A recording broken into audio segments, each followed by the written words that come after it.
we go to a dealership and we don't think about trying to get the financing before we go to the dealership, if we can do that. So my biggest advice to you is if you're going to look to get outside financing, I want to give you a couple tips on what you need to do.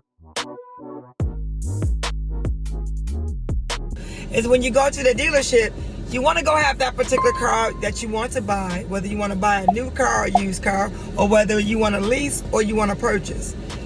You want to talk to the salesperson. You want to pick out your car. You want to make sure that's the car that you want to see in your driveway or in your garage. Then you want to make sure that you talk to the finance manager. Just don't go in the dealership and just get the purchase order. Talk to the finance manager about aftermarket products. Now you're going to say, Regina, what's aftermarket products? That's warranty, gap, time wheel. And the reason I say you want to talk to the finance manager because a lot of customers figure, okay, I'll just get that from my credit union or the bank because they offer the same type of services. Well, let me just tell you this. You want to get it from dealership because we do more business with that particular warranty company or that particular warranty company. Why?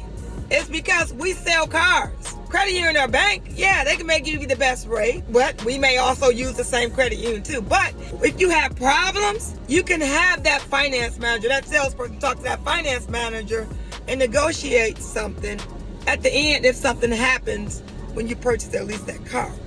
You want people on your team after the sale. It's not just before the sale or during the middle of the sale, it's after the sale. You want to be on the team.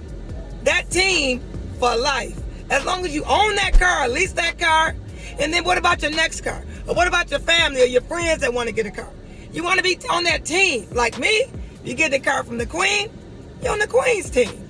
Automatically. I got you regardless. So if anything, when you go to dealership, you're going to get outside financing, get that purchase order, then you go to get your financing. Have that conversation first. Now, if you're watching this video, I need you to get on over to my YouTube channel and subscribe. Regina, the Queen of Car Loans and Credit. Why do I want you to do that? It's because you'll be notified every time I drop a video, but you can binge and watch my previous videos. Watch out because you might learn something. Even if you purchased your car 2 weeks ago, 2 years ago, 20 years ago, or 30 years. You're not too young, you're not too old to learn. All right, I'll see you in the next video.